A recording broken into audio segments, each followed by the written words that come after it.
Dios les bendiga en Cristo Jesús, mis hermanos.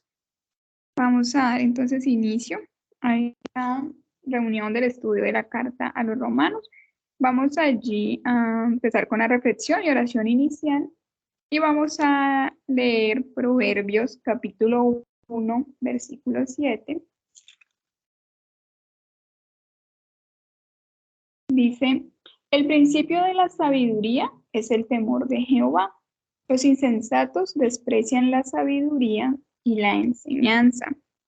Dice que principio es una creación o una fundación, pero también un principio lo vemos como lo estamos tomando a través de cada una de estas clases, es un fundamento. Entonces, ese fundamento de la sabiduría está en el temor de Jehová. Dice que los insensatos desprecian la sabiduría y la enseñanza. Un insensato es una persona falta de sensatez, un necio. Y despreciar es desestimar, es tener en poco. ¿Y qué tenemos en poco? La enseñanza, que es la doctrina, que es la instrucción. Entonces, el principio de la sabiduría es el temor de Jehová. Buscar de Dios, temer y obedecer su palabra es el principio de la sabiduría. Pero también debemos de amar la enseñanza, debemos de amar la doctrina para no caminar en necedad y en insensatez. Y vemos allí en la pantalla un principio y dice, es necesario que continuemos aprendiendo y nunca dejemos de aprender y que aprendiendo pongamos por obra en cada una de nuestras vidas lo adquirido en el conocimiento de Dios y de nuestro Señor Jesucristo. Entonces, no es solamente para adquirir un conocimiento en nuestro intelecto, en nuestra mente y ya, sino que también comencemos a poner por práctica cada enseñanza, cada instrucción que el Señor nos está dando. Y quiero también leerles este versículo en la Nueva Traducción Viviente y dice, el temor del Señor es la base del verdadero conocimiento, pero los necios desprecian la sabiduría y la disciplina. A través de la enseñanza también aprendemos esa disciplina, lo que Dios quiere que nosotros pongamos por obra, pero también esas cosas que Él nos va mostrando y que necesitamos sacar de nuestra vida, que necesitamos sacar de o sanar en nuestra alma y ser libres. Por eso la importancia de estar atentos siempre a la instrucción y a la enseñanza. Entonces quiero que tomemos allí una posición reverente y vamos a tener un tiempo de oración. Siendo Padre eterno, te damos gracias, Señor, por este día, bendito Dios. Gracias por este tiempo, Señor, de enseñanza, donde tú, bendito Rey del cielo, sé que vas a traer sabiduría, Señor, sobre nuestra vida, sobre nosotros. Y te pido, amado Dios, que seas tú cada día guiándonos, que podamos, Señor, estar atentos, Señor, a la doctrina, a la instrucción, poderoso Dios, que viene en tu palabra. Señor, no permitas que le demos espacio, lugar a la necedad, a la insensatez, Señor, sino que empecemos a aplicar, Señor, lo que estamos aprendiendo cada día, lo que tú nos estás enseñando en este tiempo, Señor, a través de los mandamientos de justicia, pero también a través, Señor, de cada palabra que tú nos enseñas, Señor, cuando escuchamos allí tu palabra. Bendito Rey, te pido que nos ayudes a estar atentos, precioso Dios, para que cada día, Señor, esa sabiduría que tú nos das, podamos multiplicarla, Señor, no solamente en nuestra casa, con nuestras familias, con esas personas, Señor, que están cercanas alrededor nuestro, sino también allí a través de cada aula, Señor, sea virtual, sea presencial, que podamos, Señor, multiplicar esa sabiduría, Padre, que tú nos has dado, que tú nos estás dando, Señor, en este tiempo. Pero para ello, bendito Dios, necesitamos, Señor, no despreciar la enseñanza, no despreciar la corrección. Padre, ayúdanos aún a amar, Señor, la amonestación, amar la corrección, bendito Dios, porque sabemos que viene de ti, Señor, que todo, Padre eterno, proviene de ti, bendito Dios, que tú eres poderoso Dios del cielo, el que obra y tiene el control de todas las cosas. Y te pido, Señor, que en esta noche nos ayudes a que nuestros sentidos estén apercibidos, estén atentos, Padre Celestial, a esa palabra de instrucción, a esa palabra, Señor, a esa doctrina, a esa enseñanza, a esa instrucción que tú tienes para nosotros, poderoso Dios del cielo. Y aún, Señor, si hay tal vez toda alguna rebeldía en nuestro corazón para aceptar tu palabra, para ponerla por práctica, Señor. Yo te pido que lo saques a la luz, que nos lo muestres, Señor, que nos lo enseñes y nos ayudes a ser libres, bendito Rey, para que nuestro corazón esté apercibido a tus enseñanzas, Señor, a lo que tú tienes para nosotros, poderosos del cielo, porque como ese Padre amado nos guías a través de tu palabra, a través de tus enseñanzas, precioso Dios. Y te pido que nos ayudes cada día a fundamentarnos en tu palabra a través de cada principio que tú nos das, poderoso Dios del cielo, a retenerlos y a ponerlos por obra.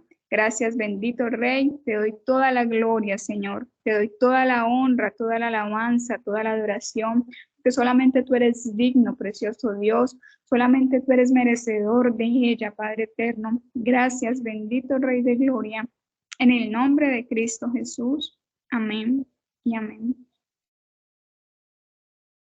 Amén. Este es el componente temático que vamos a tener en esta noche.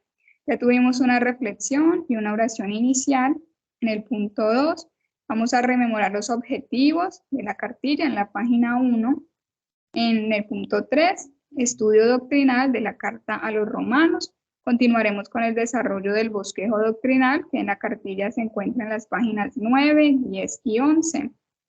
También continuaremos con la doctrina de la condenación. En el punto A, condenación de los incrédulos. Eso está en Romanos capítulo 1, versículo 18 al 32. En el punto B, condenación de los moralistas. Romanos 2, versículos 1 al 16. En el punto C, condenación de los religiosos. Romanos capítulo 2, versículo 17 al 29. Y Romanos 3, versículos 1 al 8. En el punto D, conclusión, en Romanos capítulo 3, versículo 19 al 20. En el punto 4, resolución de eventuales inquietudes. Y en el punto 5, reflexión y oración final. Los objetivos, lo que hemos visto en la cartilla, en la página número 1, como el punto A, explicar las características y estructura general de la carta. En el punto B, comprender las doctrinas básicas expuestas en la carta, como son 1, la condenación, que es lo que hemos estado viendo y reposaremos en esta noche. Punto 2, la salvación. 3, santificación. 4, glorificación. Y 5, salvación de los judíos. Y C, conocer las implicaciones teológicas y pastorales de la carta en nuestro contexto latinoamericano. Se lo doy paso al hermano Cristian para que continúe con la enseñanza. Amén, maestra Marielli, muchísimas gracias. Muy buenas noches para todos los maestros de la Escuela de Formación Integral Discipulado. Que Dios les continúe bendiciendo en gran manera en Cristo Jesús. Bueno, un cordial saludo de parte de todo el equipo de coordinación que representamos. Y vamos a continuar con nuestro estudio a la carta a los romanos. Bueno, entonces ya usted debe tener, amado maestro, amada maestra, y todos los compañeros deben de tener la cartilla en lo posible, impresa en físico. Lo hemos compartido varias veces. Esta cartilla y este estudio nos sirve para todo nuestro resto de vida cristiana, hasta que el Señor nos llame a su presencia o el Señor nos recoja. Entonces, la vida en el Espíritu está aquí en esta preciosa carta, y es muy importante que todos tengamos la cartilla en físico para ir desarrollando el estudio y seguir estudiando. No solamente lo que vemos aquí, sino lo que usted puede recibir de parte del Señor. Aquí tratamos de proporcionarle todo, no dejamos nada para investigar, tarea, porque entendemos las ocupaciones y todo lo que desarrollamos de nuestro día a día, y más lo que se está desarrollando en el grupo ministerial como tal. Por eso aquí tratamos de hacer todo lo posible en el Señor para que ustedes tengan todo listo, solamente su corazón dispuesto para recibir, tomar apuntes, qué sé yo, ver y estudiar para más adelante, no lo sé. Pero que esto nos sirva a todos para que Dios nos enseñe a caminar en el Espíritu, y todo lo que quiera Dios enseñarnos a través de esta preciosísima carta doctrinal de la carta a los romanos. Bueno, Entonces, habíamos quedado en la página 9 de la cartilla, en la última reunión que tuvimos, y estamos en la doctrina de la condenación. Y estábamos mirando el cuadrito que está ahí en su pantalla, donde está Romanos capítulo 1, versículo del 18 al capítulo 3 al 20. Y esta primera sección habíamos desarrollado ya en el capítulo 1 de Romanos, la salutación, el deseo de Pablo de visitar Roma, que va del versículo 8 al versículo 15, y la tercera sección, el poder del evangelio, que está en el versículo 16 al versículo 17. Y ya continuaríamos hoy, Dios mediante, en la culpabilidad del hombre, la cuarta sección del capítulo 1, que va del versículo 18, trataremos de llevarlo, por lo menos leerlo, hasta el versículo 25. Entonces vamos a leer en el nombre de nuestro Señor Jesucristo el capítulo 1 de la carta a los Romanos, para hacer un pequeño recorderis, y seguimos con la diapositiva que se encuentra en la pantalla y desarrollar en la página 9 de la cartilla. Dios mediante. Entonces, dice salutación, ubíquese allí, en el capítulo 1 de la carta a los Romanos, y en el nombre de nuestro Señor Jesucristo vamos a leer. Dice capítulo 1, versículo 1 de la carta a los Romanos: Pablo, siervo de Jesucristo, llamado a ser apóstol, apartado para el evangelio de Dios, que él había prometido antes por sus profetas en las Santas Escrituras. Verso 3, acerca de su Hijo, nuestro Señor Jesucristo, que era del linaje de David según la carne, que fue declarado Hijo de Dios con poder, según el Espíritu de santidad, por la resurrección de entre los muertos, y por quien recibimos la gracia y el apostolado, para la obediencia, la fe en todas las naciones por amor de su nombre, entre las cuales estáis también vosotros, llamados a ser de Jesucristo. A todos los que estáis en Roma, amados de Dios, llamados a ser santos, gracia y paz a vosotros, de Dios nuestro Padre y de nuestro Señor Jesucristo. Entonces recuerde lo que en reuniones pasadas aquí logramos identificar, y es las veces que el apóstol menciona el llamado a ser. La palabra llamado a ser es muy enfática en esta primera sección del capítulo 1, del versículo 1 al versículo 7. Y también destacábamos la identidad de Pablo, no solamente en esta carta, en este saludo, sino en cada saludo que hizo en cada una de las cartas doctrinales, como los Corintios, los Efesios, los Tesalonicenses, Timoteo, Filemón. Todas esas cartas tú vas a poder ver cómo se presenta Pablo, cómo era su identidad, parte de su vida, su identidad en Cristo. Siempre se presentaba siervo de Jesucristo por voluntad de Dios. Y de alguna manera siempre honraba la Trinidad, triangulando todo lo que dice. Por ejemplo, aquí veíamos el verso 1 que dice 3 cosas de él, y después en el verso 3 empieza a decir 3 cosas de nuestro Señor Jesucristo. En resumen, destacamos este tipo de cosas. Y relevantísimo para nosotros, el llamado a ser. Está por todas partes del versículo 1 al versículo 7. Como para servir a Dios, como para mostrar que somos verdaderamente discípulos, dar una evidencia delante de Dios, primero tenemos que ser. Estamos llamados a ser primero, a tener actitud, disposición y obediencia. Eso lo vimos en una anterior oportunidad, en una de las reuniones, lo desarrollamos. Bueno, ya están los videos ahí por si usted quiere rememorar, quiere recordar. Entonces, del deseo de Pablo de visitar Roma, verso 8. Continuamos en la lectura. Dice: primeramente doy gracias a Dios mediante Jesucristo respecto a todos vosotros, de que vuestra fe se divulga, es decir, se multiplica, se expande, se extiende por todo el mundo. Su testimonio era tan lleno de luz que alumbraba donde quiera que se paraban esos cristianos. Donde quiera que iban eran luz para todos los que le rodeaban. Entonces era una fe verdadera, era una fe verdaderamente que evidenciaba que eran luminares de Dios. Dice el verso 9: por testigo me es Dios, a quien sirvo en mi espíritu, es decir, en su dimensión del ser, el espíritu. Recuerde que es la dación de Dios, el espíritu fue dado por Dios, el alma fue creada, y el cuerpo fue formado de la tierra.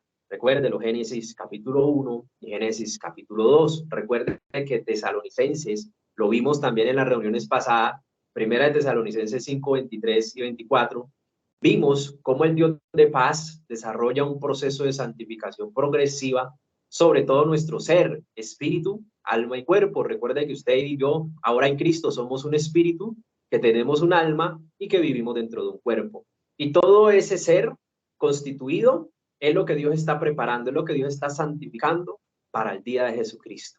Listo, está siendo guardado irreprensible para la venida de nuestro Señor Jesucristo, dice el verso 23 de Primera de Tesalonicenses 5.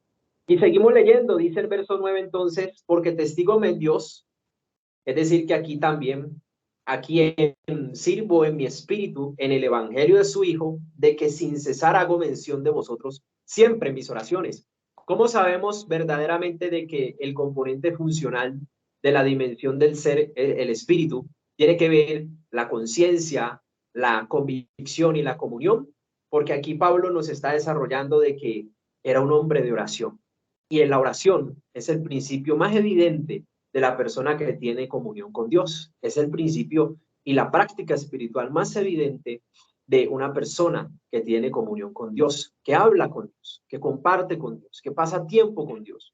Dice el verso 10, rogando que de alguna manera tenga al fin, por voluntad de Dios, un próspero viaje para ir a vosotros, porque deseo veros.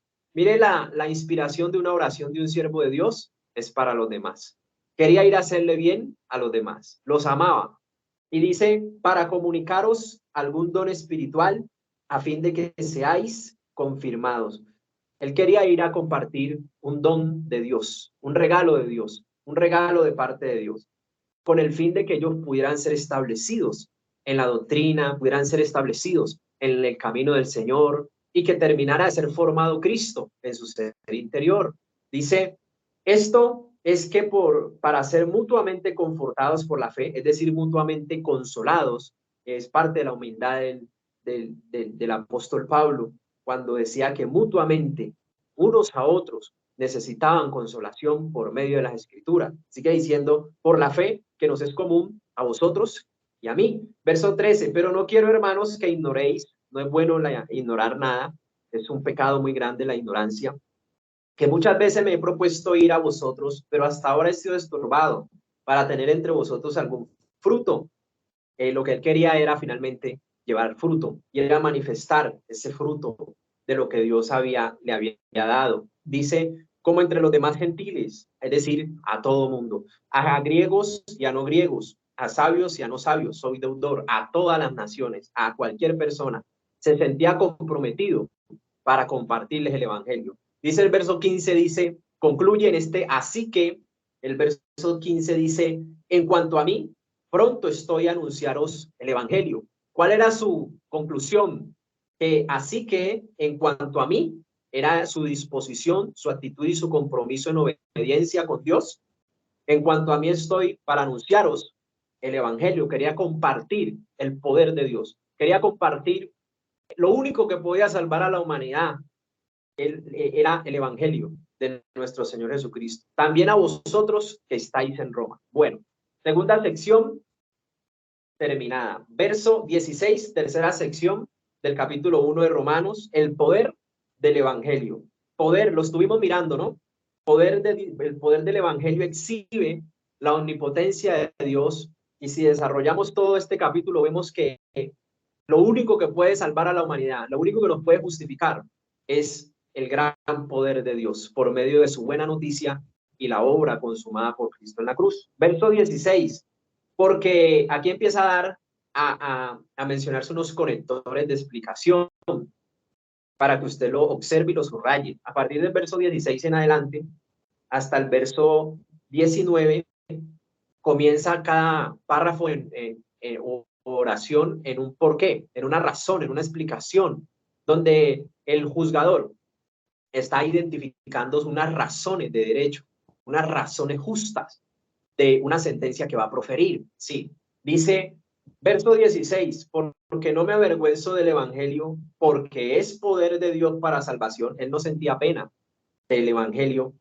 porque sabía que en él estaba íntimamente ligado al poder de Dios, a la omnipotencia de Dios para salvación a todo aquel que cree. Dice al judío primeramente y también al griego, es decir, para todas las personas, sean convertidos, sean de Israel o sean de afuera. Dice, porque en el evangelio, en la buena nueva de salvación, la justicia de Dios, es decir, Jesucristo, se revela por fe, se revela por convicción y certeza. ¿Por qué se revela? Por convicción y certeza, no por nada material, sino por convicción y certeza. Y para fe, por confianza, como está escrito, más el justo por la convicción, la certeza, la confianza, vivirá. Verso 18, aquí ya entramos a la sección cuarta donde vamos, la culpabilidad del hombre. Otra versión dice la ira de Dios contra el pecado. Otra versión también analizaba que aquí es una sentencia de Dios para la humanidad. No sin antes dejarle claro a la humanidad en los versículos que ya leímos, de que la intención de Dios en su omnipotencia y en su amor inmarcesible es salvar a la humanidad, es buscar una solución al estado de la humanidad, porque la humanidad se había sumergido en la depravación, la inmundicia y cantidades de cosas que los llevaban a ser totalmente impíos. Entonces lo único que los podía justificar era la sangre preciosa de Cristo, que lo dice ya más adelante en los versos, en el capítulo 3 y en el capítulo 5, pero más adelante lo veremos. Entonces ahora sí la sección cuarta del capítulo 1, la culpabilidad del hombre. Ubíquense allí, verso 18, y es el que en el cual nos vamos a sumergir un poco más en esta hora. Dice, porque la ira de Dios se revela, es decir, se evidencia, se muestra, se destapa desde el cielo contra toda impiedad. Es decir, que la impiedad es el antónimo a la piedad y es el opuesto, pues, para que me entienda, a la impiedad. La impiedad es el opuesto de la piedad. Y la piedad son las prácticas esenciales del evangelio, las prácticas esenciales de los mandamientos de justicia de Dios. Entonces dice aquí que Dios está irado con todos aquellos que practican la impiedad. Sigue diciendo, e injusticia, es decir, la maldad. De los hombres que detienen con injusticia, es decir, con maldad, con inmoralidad, con depravación, la verdad. ¿La verdad cuál es? La palabra de Dios. Lo que Dios establece en sus estatutos, preceptos, mandamientos. Versículo 19. Porque lo que de Dios se conoce les es manifiesto, es decir, que se revela, que se hace evidente, que sale a la luz, que se destapa.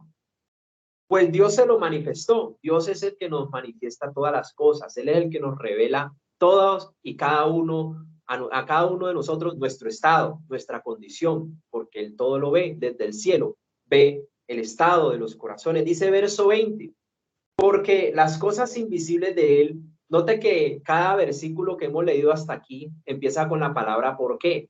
Dios nos está dando las razones de su justo juicio, de su juicio, de su identificación. Esto es un escrito de identificación que vamos a empezar a leer, donde él identifica el estado de las personas en el mundo entero. Dice, verso 20, porque las cosas invisibles de él, su eterno poder y deidad, que no se ven, se hacen claramente visibles desde la creación del mundo. Claro, todo lo que vemos en la creación es obra de las manos de Dios, dice el verso 19, el Salmo 19. Entonces es algo de público conocimiento, de que la tierra no se caiga, sino que esté allí sostenida en una rotación y traslación extraordinaria, en un sistema solar milimétricamente organizado, que si hay 1 milímetro más cerca del Sol no es posible la vida, si hay 1 milímetro menos cerca del Sol tampoco es posible la vida. Entonces eso volvió locos a los científicos, que no hay nada que la sostenga, no hay nada, ni siquiera algo científico, ni siquiera algo que se pueda inventar el hombre. Alguien la sostiene, alguien la provee, alguien milimétricamente la custodia, la cuida, la preserva y la sostiene. Entonces, es simplemente un ejemplo del planeta como tal, de la constelación, de todo el sistema solar, de todo lo que vemos acá en la Tierra, los paisajes, y bueno, nosotros somos criaturas sobrenaturales en todo nuestro sistema corporal, físico, también el alma es una extraordinaria creación y una formación preciosa el cuerpo, y lo maravilloso, la acción del espíritu. Entonces somos personas sobrenaturales que podemos tener libertad. Aún el Creador nos da la libertad hasta para negarlo a Él, hasta para decidir negarlo a Él. Es tanta la libertad que Dios le dio al hombre que se hace evidente en todo lo que hizo que hay una persona detrás de todo lo que vemos, sentimos y podemos palpar. Dice, siendo entendidas por medio de las cosas hechas, de modo que no tienen excusa.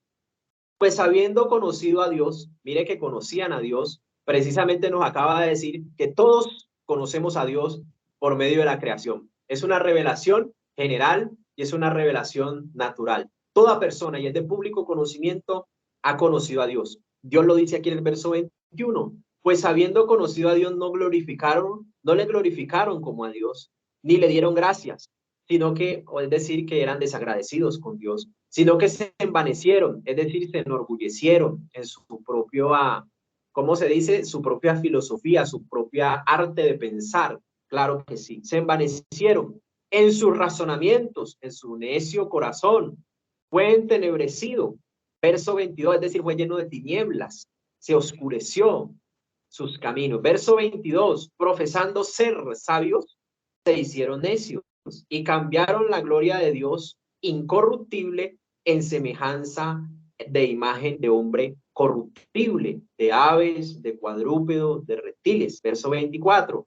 Por lo cual también Dios los entregó a la inmundicia. ¿A qué los entregó? A la inmundicia. La versión Nueva Traducción Viviente lo leí y dice que Dios se apartó de ellos, se alejó de ellos, porque no es que Dios los haya hecho pensar así, no. Dios no les estorbó más, es lo que quiere decir. No les incomodó más. Dios en algún momento les incomodaba, como de pronto cuando estábamos en el mundo, íbamos a hacer una travesura y uno creía que porque las cosas no se daban, entonces uno era muy de malas o tuvo mala suerte. Y uno hasta se afligía por eso, porque iba a ser algo malo, pero no se le dieron las cosas.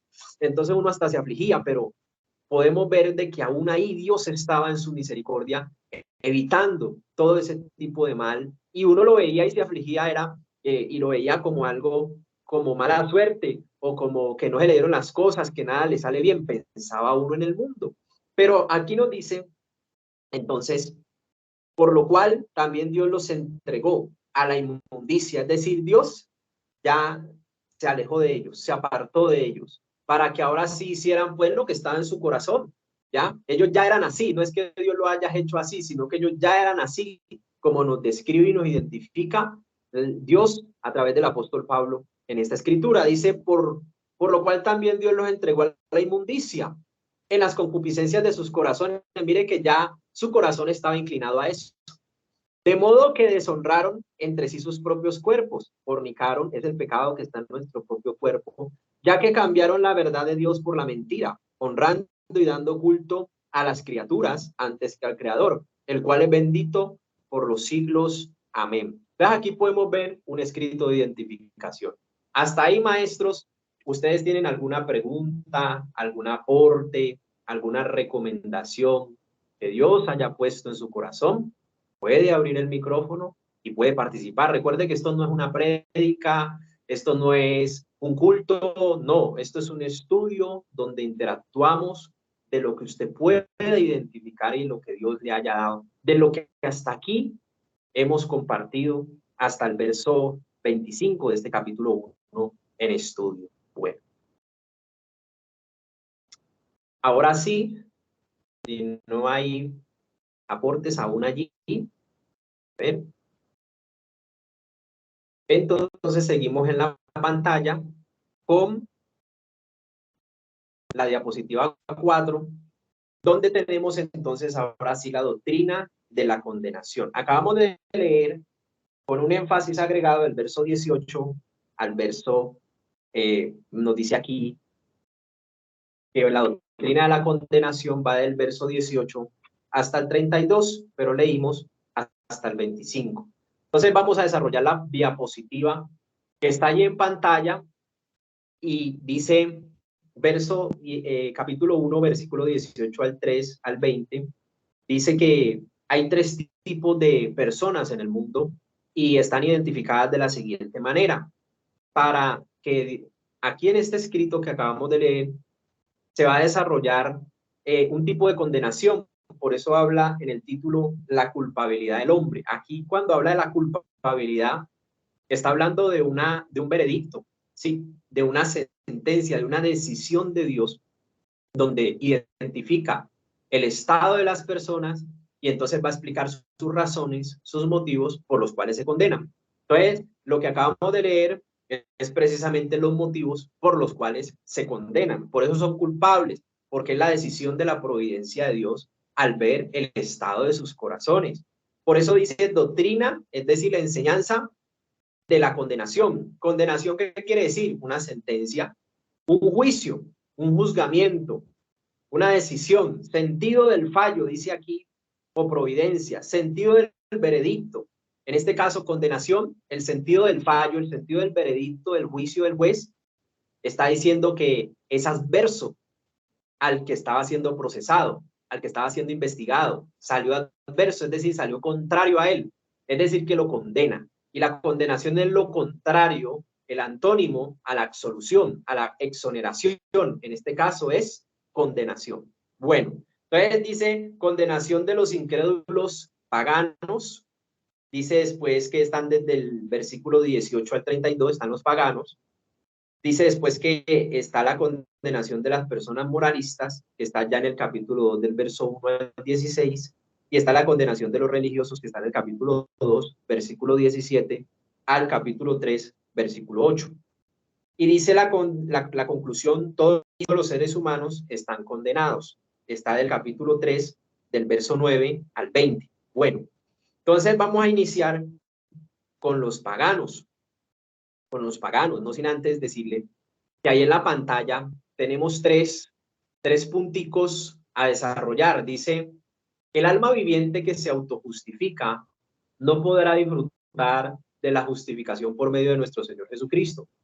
Por tanto, no tendrá paz para con Dios. Tampoco podrá vivir la experiencia real y triunfante sobre el pecado, ni mucho menos experimentar la traslación de las tinieblas al reino de la luz, al reino de Cristo. Punto número 2, el alma viviente debe de conocer sobre el amor de Dios por la humanidad manifestado en la cruz de Cristo para identificar el plan de Dios por medio de la fe en Cristo Jesús y su obra redentora y aceptar con sinceridad y de corazón su estado, su condición de pecador y la necesidad, es decir, lo indispensable de un Salvador para luego reconocer y confesar con su boca lo que ha creído en su corazón, que Jesucristo es su Señor y su Salvador. Punto número 3, el alma viviente está perdida. Ojo con este punto, el alma viviente, ojo que estamos hablando en los 3 puntos de alma viviente. Alma viviente está perdida si permanece como tal, pero si pasa a ser espíritu vivificado en Cristo Jesús, pasará de la condenación a la justificación. ¿Qué pasará? Pasará de la condenación, es decir, de tener un fallo, una sentencia condenatoria sobre sí, va a pasar a ser absuelto, a ser exonerado, a ser declarado inocente, porque hay alguien que pagó en lugar de él o de ella. Alguien pagó y pagó con muerte de cruz, y su sangre preciosa es el precio mediante el cual nos ha comprado, nos ha exonerado, nos ha declarado inocentes. Un juez no puede condenar a una persona 2 veces por el mismo delito. Por eso es que esta realidad espiritual es muy importante. Nadie puede ser condenado 2 veces por un mismo delito. Por eso Cristo pagó todo de una vez, fue suficiente. Ya no podemos ser condenados ni sentirnos condenados por lo que ya Cristo pagó. Esa es la absoluta justificación provista por Dios como Padre. Lo hizo a través de nuestro Señor Jesucristo. Bueno, entonces ahora sí vamos con los paganos. Explicadas esas cosas, ¿quién es el pagano? Pues el pagano siempre es una persona que está en el mundo y se jacta de su perversidad. El pagano, en un momento,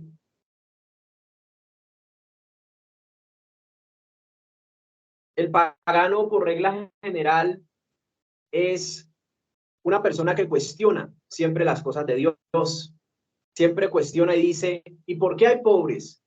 ¿Y por qué los niños mueren? ¿Y por qué tal cosa? Y él prefiere frenar, detener la verdad de Dios. Él prefiere detener la verdad de Dios con ese tipo de cosas y se escuda en ello para no recibir la verdad de Dios, el evangelio de Dios. Dice, todo ser humano tiene un testimonio en sí mismo de que Dios existe y es real. En nosotros hay una convicción de que hay un Dios. Entonces, el pagano, él se jacta de su inmoralidad, él se jacta en su maldad, en su inmundicia.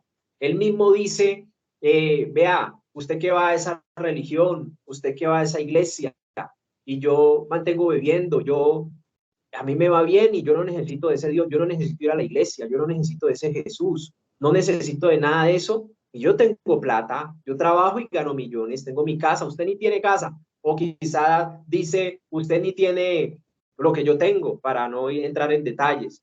Entonces mire cómo él frena la verdad de Dios con su perversión, con su orgullo, con excusas naturales, con excusas que evidencian de que esa persona tiene una estructura satánica en la mente a través del patrón de pensamientos que nosotros le llamamos, y la Biblia le llama fortalezas mentales, donde le impiden conocer la verdad, donde le impiden ser justificado solamente en la obra consumada por Cristo en la cruz. Entonces, en lugar de eso, entonces Satanás tiene instalada una estructura que le hace pensar en un patrón de pensamientos que él no necesita nada, de que él es autosuficiente y se autojustifica en su apariencia de bondad y que él hace obras, pero le dice, entonces la coge con el religioso y le dice, usted que anda con esa camándula y vea cómo le va de mal, vea que ni gana bien, que está hasta sin trabajo, que se viste mal. El pagano es de esa magnitud. Arremete contra el moralista y arremete contra el religioso y arremete contra todo el mundo porque no tiene ni voz ni voto en nada de las cosas de la religión ni de lo moral, sino que es totalmente inmoral y se jacta en ese estado de perversión, se jacta en eso. Entonces, ¿qué más podemos decir de nuestro amigo pagano? El pagano también se distingue por ser borracho, parrandero y jugador. Y él dice que le va bien, es decir, puede ser hasta que le va bien, pero él es borracho, parrandero y jugador. Y él siempre hace comparaciones que ofenden tanto al religioso como al moralista y aún al que está en el camino de Dios. Entonces siempre él va a la confrontación con tal de tener la verdad, se distingue por eso. Entonces dice, borracho, parrandero y jugador, es el mujeriego, es el que se ríe de los que van a misa, se mofa y se jacta de su podredumbre, de su maldad, se halaga a sí mismo, se autojustifica, por eso se distingue a sí mismo, con el argumento de que él o ella también puede ser una mujer, bien, no necesita de ninguna religión, no necesita salvación porque a él le va bien, tiene plata, tiene bienes y no necesita de ningún Dios. Señala a los demás porque le va mal a los demás, a él o a ella, les va bien como paganos, sin necesidad de ningún Cristo ni de ninguna salvación. El pagano va en degradación. Entonces, en ese modo de pensar, siempre el pagano irá de mal en peor. Entonces dice allí la Biblia también que no tenemos por qué tener envidia de los malignos, porque su fin será la perdición. Bueno, aquí un pequeño resumen de lo que vamos a desarrollar en cuanto al pagano. Vamos a mirar el tema de el moralista. El moralista entonces es una persona que se jacta de su buenura, de sus obras, de su bondad. Él mismo se envaneció y él mismo a sí mismo se da gloria, se da honra por las obras que hace, ¿sí? Entonces él se justifica en que él no necesita de la religión, ni necesita de un salvador, porque dice que él hace buenas obras y tiene una moral muy alta. Dice él en su conocimiento, en su propio raciocinio, vea, vaya, pregúntele a mi esposa y verá que yo le proveo todo, lo de la casa, lo de la comida, con mis hijos respondo por ellos, están en buenas universidades, y él se jacta en esa buenura para detener la verdad de Dios y decir, yo no necesito de Cristo, yo no necesito salvación, yo estoy bien, yo hago el bien, yo no he matado a nadie, yo no soy homicida. Ese Jesús, ese evangelio, vaya, lléveselo a los sicarios, vaya, lléveselo a los que trabajan en la prostitución, vaya, lléveselo a los que hacen lo malo. Y él piensa de esa manera, y esa estructura satánica, y Satanás ha logrado poner una estructura, un patrón de pensamiento que no le deja ver su estado y que verdaderamente no le permite reconocer que Dios en su amor ha creado un camino de salvación por medio únicamente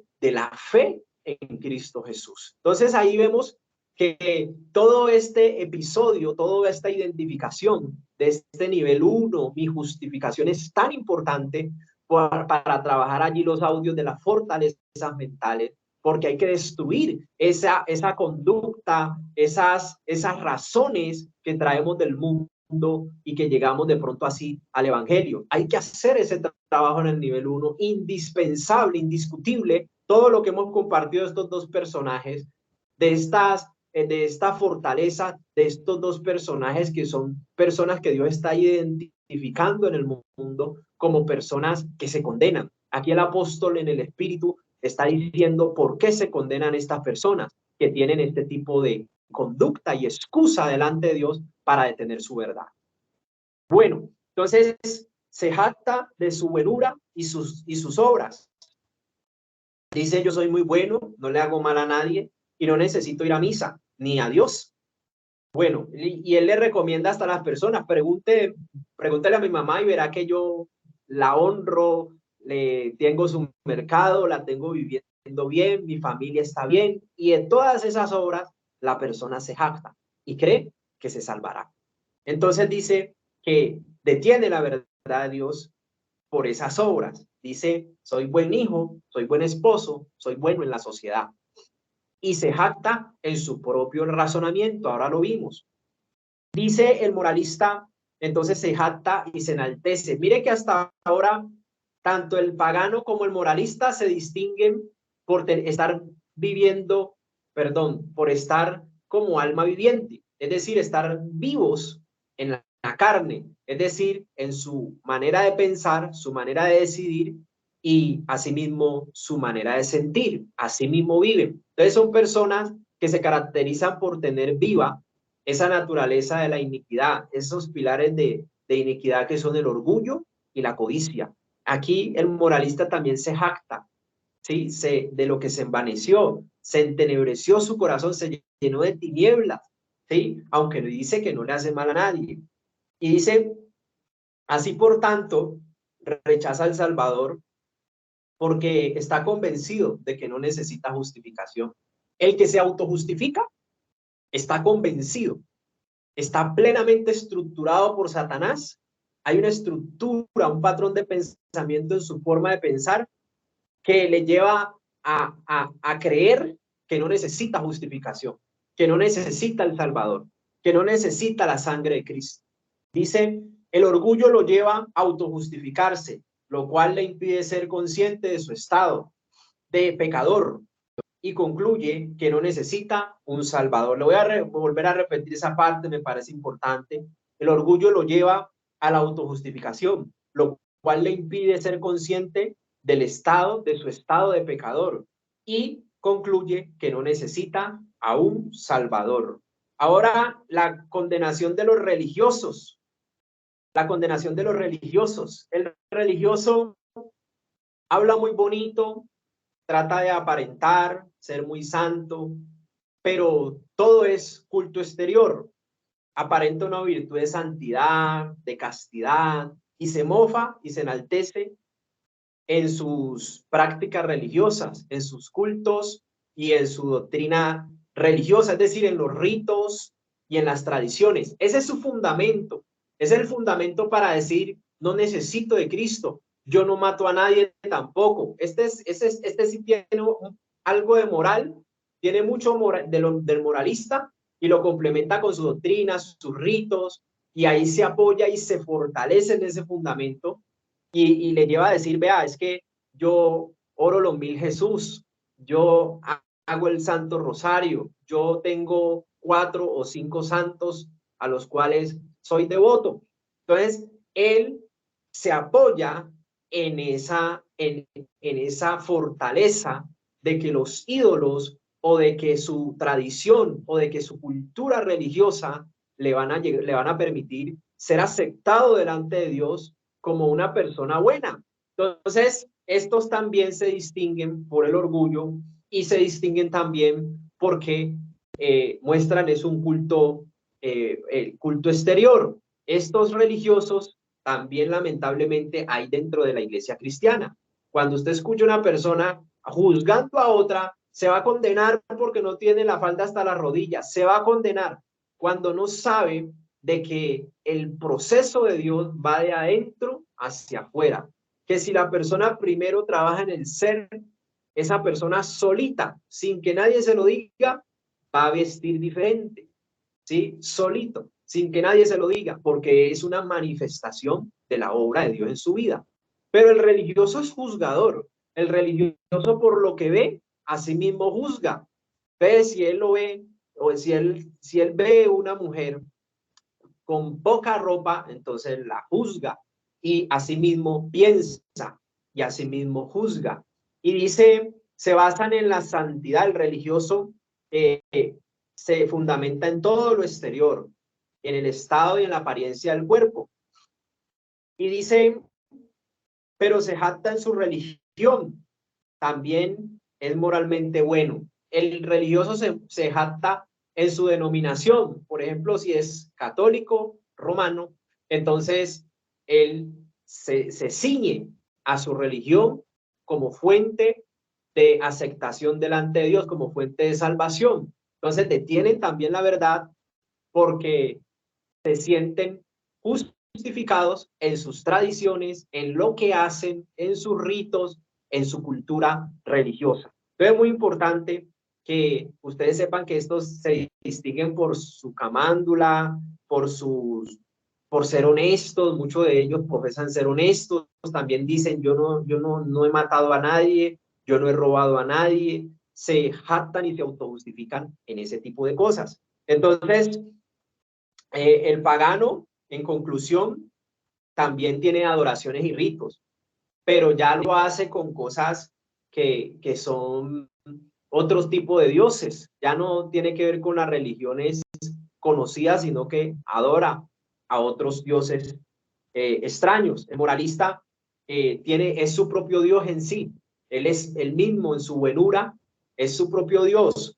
Se autojustifica también el religioso, su Dios en la tradición. Es una pequeña conclusión que le quería compartir en esta parte. Entonces, en la página 10 de la cartilla y en la diapositiva número 5 tenemos la condenación de los incrédulos. Razones de la condenación de los incrédulos paganos, que los acabamos de describir. Los que se jactan es su inmundicia y dice que les va bien y no necesitan a Dios, no necesitan Salvador, porque ellos creen que por lo que hacen, en lo que se jactan de su maldad, entonces no necesitan porque les está yendo bien aparentemente en lo material. Bueno, entonces detienen estas personas la verdad de Dios. Las razones de su condenación es porque detienen la verdad de Dios. Segundo, ignoran la revelación natural.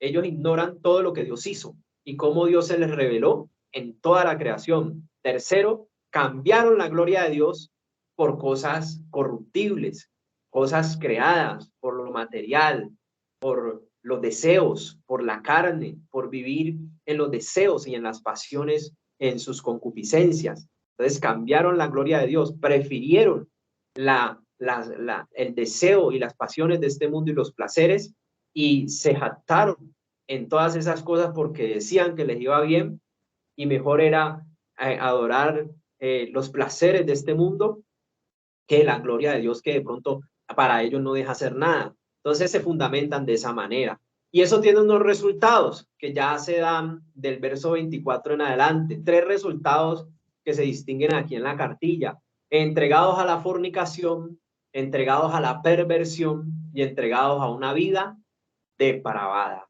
Bueno, y para finalizar en esta parte, mis compañeros, porque ya se nos terminó el tiempo, le quiero leer lo que acabamos de leer, valga la redundancia, en la versión Nueva Traducción Viviente. Solamente deseo que escuche la parte de la culpabilidad del hombre, el verso 18 al 25, para que usted también se lleve una idea de lo que Dios nos está permitiendo identificar. Si usted de pronto identifica que tiene algo del pagano o que tuvo algo y que de pronto no ha llevado a confesión, para eso estamos identificando. Si tiene algo del moralista o tuvo algo del moralista, llévelo a la presencia de Dios en confesión. Si tuvo algo del religioso, aún siendo cristiano, llévelo a la presencia de Dios en confesión, porque esto es para nosotros. Dice en la versión Nueva Traducción Viviente, el verso 18 del capítulo 1 dice: la ira de Dios contra el pecado. Dios está irado,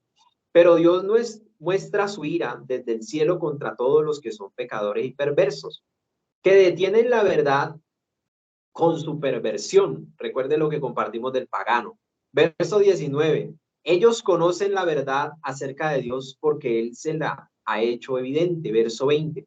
Pues desde la creación del mundo, todos han visto los cielos y la tierra. Verso 20. Pues desde la creación del mundo, todos han visto los cielos y la tierra. Por medio de todo lo que Dios hizo, ellos pueden ver a simple vista las cualidades invisibles de Dios, su poder eterno y su naturaleza divina. Así que no tienen excusa para no conocer a Dios. Verso 21. Estoy leyéndole la Nueva Traducción Viviente. Es cierto, ellos conocieron a Dios, pero no quisieron adorarlo como a Dios, ni darle gracias. Eran desagradecidos. En cambio, comenzaron a inventar ideas, ojo con esto, y comenzaron a inventar ideas necias, lo que acabamos de compartir, sobre Dios. Como resultado, la mente les quedó en oscuridad. Esto es lo que decía en la otra versión: tu corazón quedó entenebrecido, en oscuridad. Oscuridad y confusión. Verso 22. Afirmaban ser sabios, pero se convirtieron en completos necios. Verso 23. Y en lugar de adorar a Dios, un Dios inmortal y glorioso, rindieron culto a ídolos que ellos mismos se hicieron con forma de simples mortales, de aves, de animales de 4 patas y de reptiles. Verso 24. Entonces, aquí está la consecuencia: Dios los abandonó. En la otra versión dice que Dios los entregó. Aquí dice Dios los abandonó para que hicieran todas las cosas vergonzosas que deseaban en su corazón. Se lo voy a volver a repetir el verso 24 en esta Nueva Traducción Viviente. Entonces Dios los abandonó para que hicieran todas las cosas vergonzosas que deseaban en sus corazones. Mire que Dios ya no les estorbó más. Como resultado, usaron sus cuerpos para hacerse cosas viles y degradantes entre sí, es decir, unos a otros. Cambiaron la verdad acerca de Dios por la mentira, y así rindieron culto y sirvieron a las cosas que Dios creó pero no al Creador mismo, quien es digno de eterna alabanza. Amén. Bueno, entonces vamos a dejar allí, compañeros. Muchas gracias por haber asistido a escuchar atentamente. Si tiene alguna pregunta, la puede hacer. Si tiene algún aporte, lo puede hacer.